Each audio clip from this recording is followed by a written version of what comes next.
Teman-teman, selamat pagi untuk kita semuanya, dimanapun Anda berada.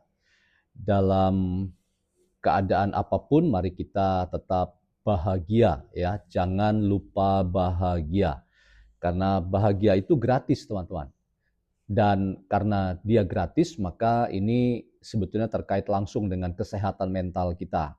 Kalau kita selalu bisa seimbang antara kita punya kemampuan mengkritik realitas di sekitar kita dan seimbang dengan apresiasi kita, berpikir positif tentang orang lain, maka kita akan menjadi orang yang sehat dan insya Allah kita menjadi orang yang terus bahagia dan memberikan kontribusi yang positif bagi kehidupan bersama dengan orang lain. Tetapi sebaliknya, kalau kita selalu negative thinking sama orang lain, selalu menebar pesimisme dan selalu menyalahkan orang lain dengan kata-kata atau ujaran-ujaran yang datang dari dendam, fitnah, dan kebencian, maka saya kok yakin bahwa kita akan menjadi orang yang sulit bahagia dan kemudian kesehatan mental kita terganggu. Nah, semoga kita tidak seperti itu, teman-teman. Nah, kajian kita kali ini, teman-teman, tentang tifausia tiasuma ya.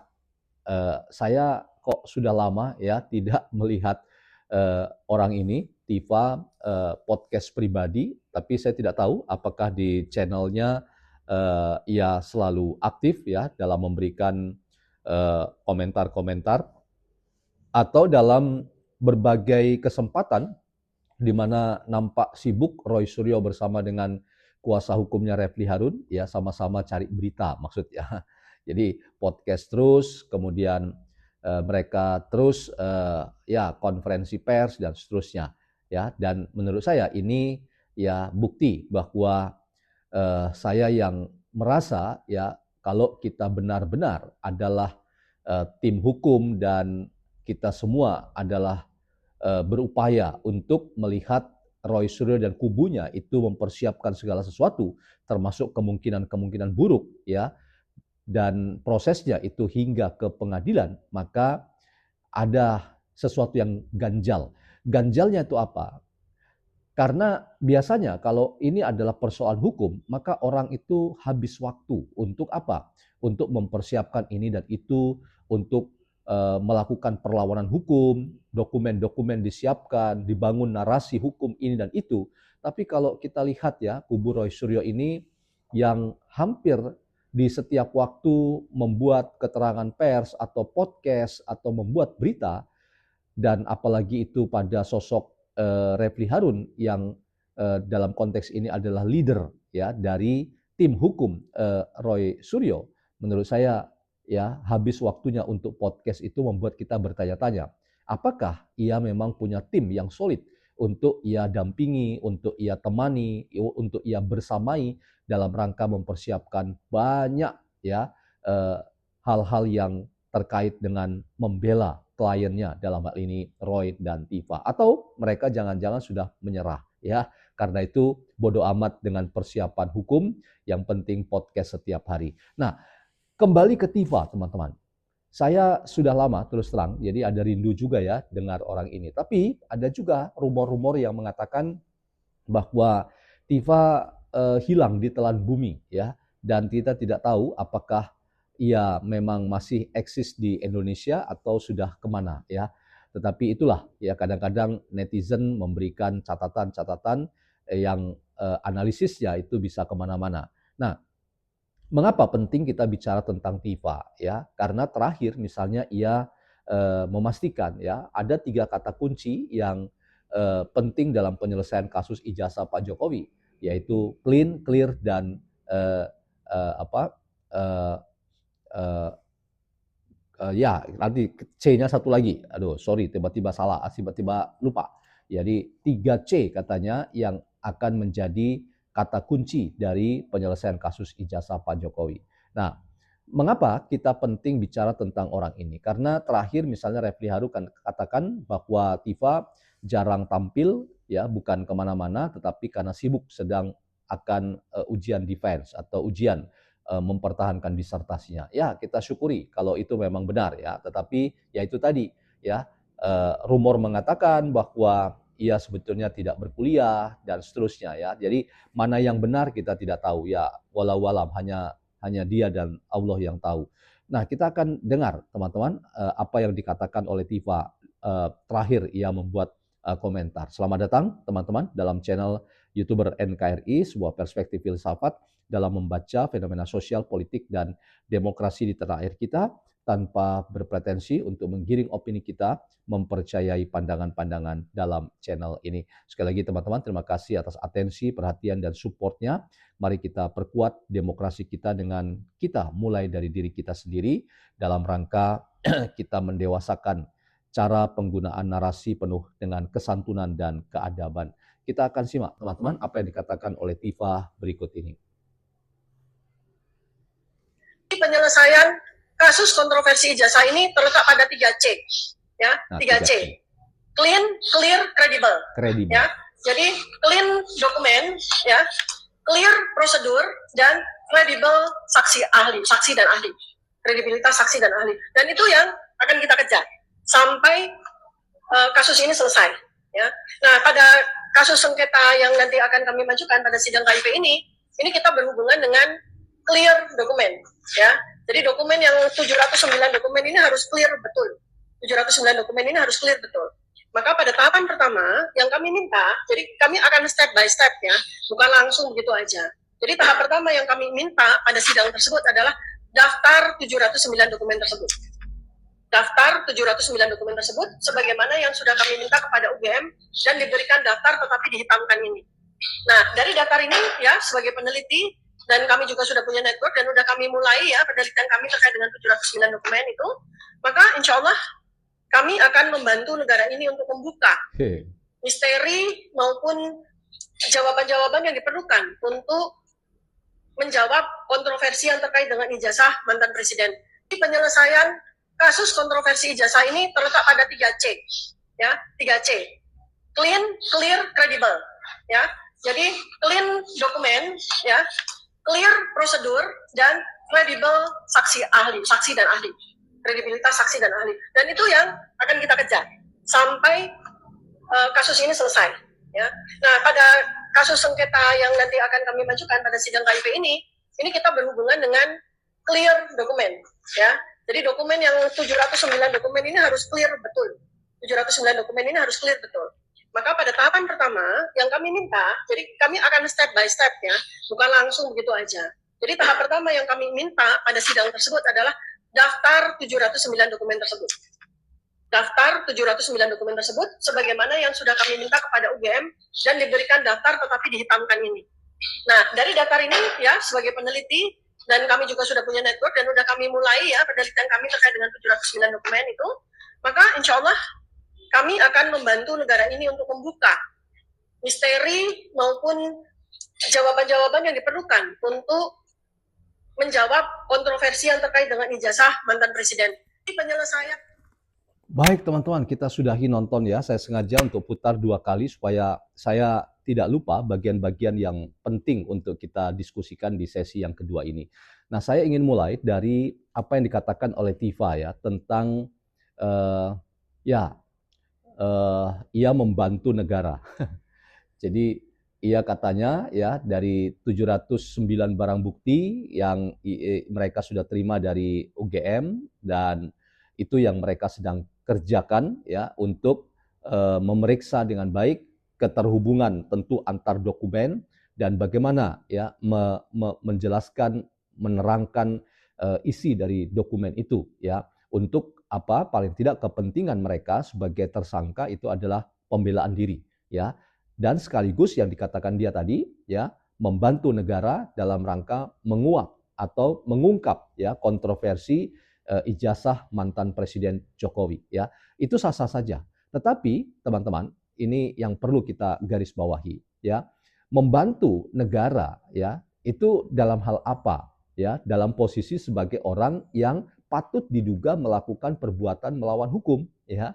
Jadi mereka itu kadang-kadang ya ngomong itu bombastis ya, dan saya tidak tahu alasan ngomongnya seperti apa ya. Karena membantu negara untuk membongkar ya kasus ijazah palsu Pak Jokowi ya sebagai presiden ke-7 atau mantan presiden itu sudah selesai, paling tidak di tahap penyelidikan dan penyidikan. Dan itu sudah di tahap hari ini P21.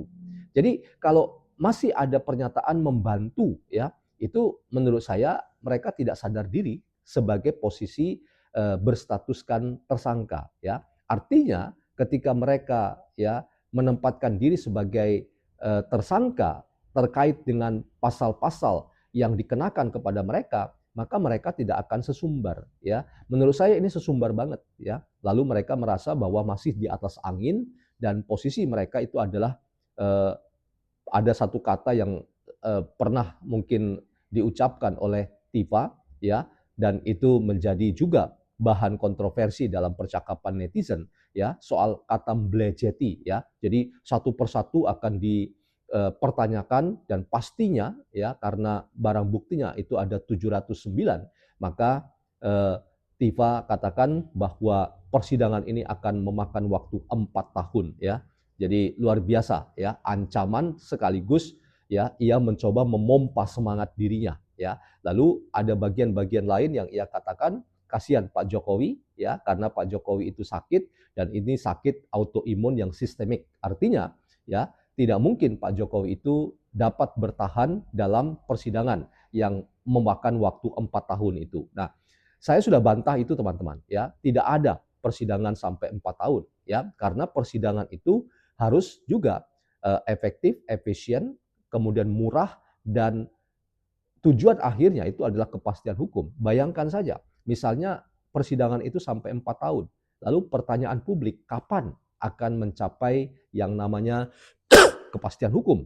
Kalau persidangan itu kemudian di-loss ya, dibuka seterbuka mungkin ya, kemudian bagian-bagian yang tadi diancam dalam tanda kutip akan dibelejeti satu persatu dan itu memakan waktu 4 tahun, apakah itu semua ya akan terbukti ya? Saya kok tidak yakin. Mengapa? Karena sekali lagi ya, kalau kita lihat ya hari-hari ini ya selalu tim lawyernya kubu Roy Suryo dan Tifa itu selalu ada waktu untuk podcast, bahkan sampai tengah malam pun podcast ya, setiap hari.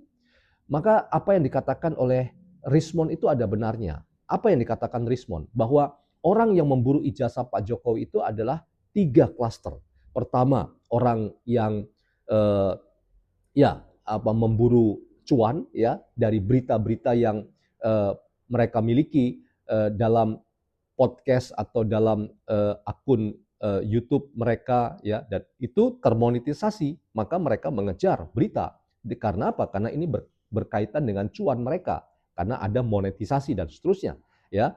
Lalu yang kedua, teman-teman, mereka adalah orang yang memang mencari popularitas ya, mau mendapat pengakuan dari publik bahwa mereka adalah ahli, pakar, dan selalu ya mendramatisasi ya, narasi apapun ya dalam setiap media di mana mereka diundang untuk menjadi narasumber. Dan yang ketiga, ada kepentingan-kepentingan politik yang memang menyusup dan menunggangi kasus ini, sehingga kasus ini memang sampai di hitungan tahun kedua ya belum ada proses yang bisa kita anggap ini bagian dari penegakan hukum yang signifikan dan tegas terukur. Misalnya P21 pun ya yang masih menjadi polemik ya, apakah ini masih goib ya, omon-omon, ataukah seperti yang dikatakan oleh Pak Suhadi ya, yang saya sudah turunkan dalam video saya, bahwa P21 sudah diperlihatkan beberapa pihak ya, dan itu pihak-pihak itu adalah orang-orang yang meminta audiensi dengan Kombes Iman Imanuddin.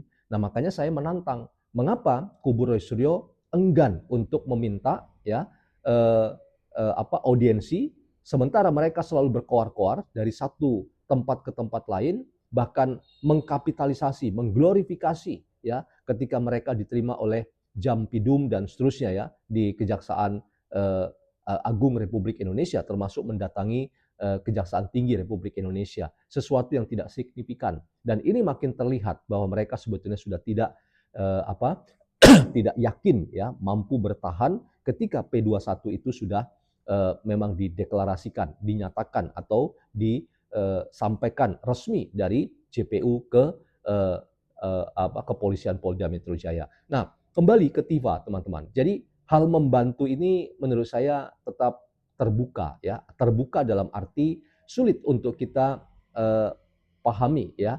Selain ia tidak sadar tentang posisinya sebagai seorang tersangka. Dan ini menurut saya problem serius, ya. Mengapa? Ya karena tersangka itu harusnya ya introspeksi diri, mempersiapkan diri, ya, dan terus ya melihat bahwa mungkin ini adalah waktu yang tepat untuk apa? Untuk memperbaiki. Jangan-jangan memang selama ini kita selalu ya menyoroti orang lain itu sebagai salah, salah dan salah, lalu tidak pernah kita bertanya tentang diri kita, ya. Apakah penelitian kita atau kalian tentang ijazah Pak Jokowi itu benar-benar penelitian, ya, dan sudah didramatisasi atau sudah didramatisir atau sudah disimulasikan tepatnya, ya.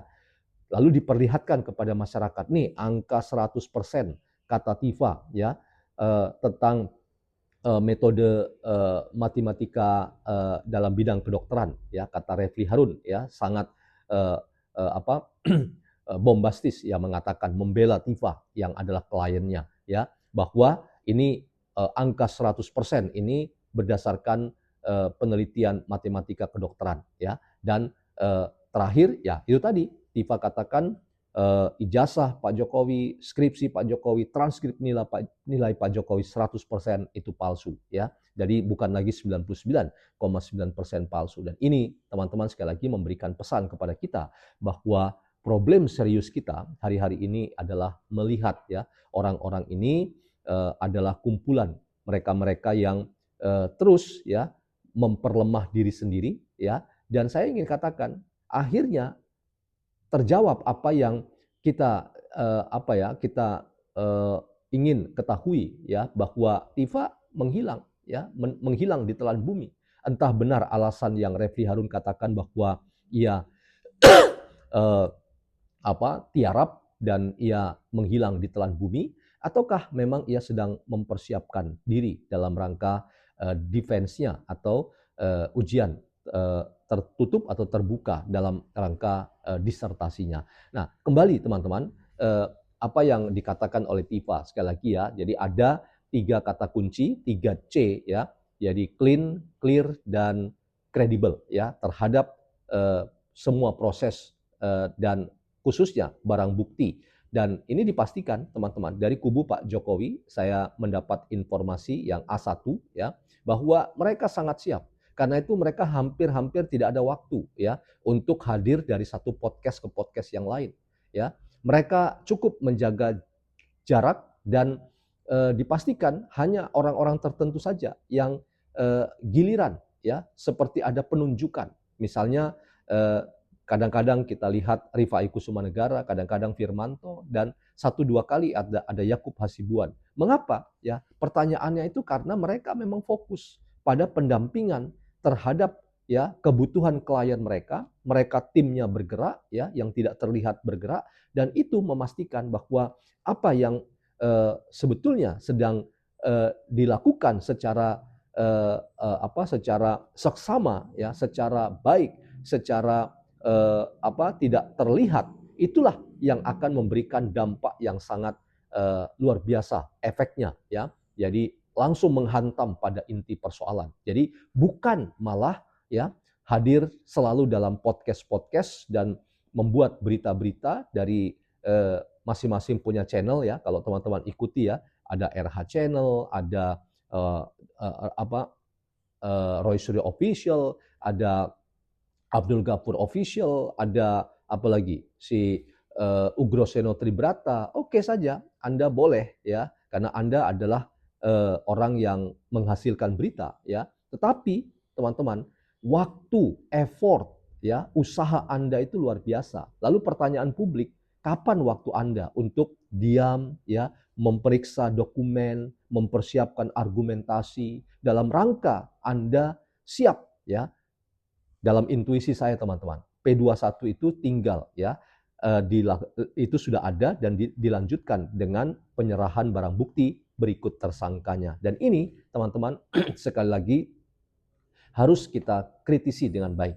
Karena ya podcast setiap hari tidak ada waktu untuk memeriksa dokumen dan membangun argumentasi yang kuat, maka saya sudah punya ya intuisi, sekali lagi teman-teman, feeling ya, bahwa sebetulnya posisi kalah itu sudah dialami oleh kubu Roy Suryo dan Tiva terkait dengan ya tidak profesionalnya mereka mempersiapkan diri mereka, argumentasi mereka sibuk dengan hadir ya karena mengejar cuan berita dan mengejar popularitas dari setiap media yang mereka hadiri sebagai narasumber. Teman-teman, ini catatan saya. Jadi kita akan ikuti terus dan saya sudah menurunkan berita Kombes Iman Imanuddin ya mengundang ya kubu Roy Suryo untuk datang melihat langsung P21.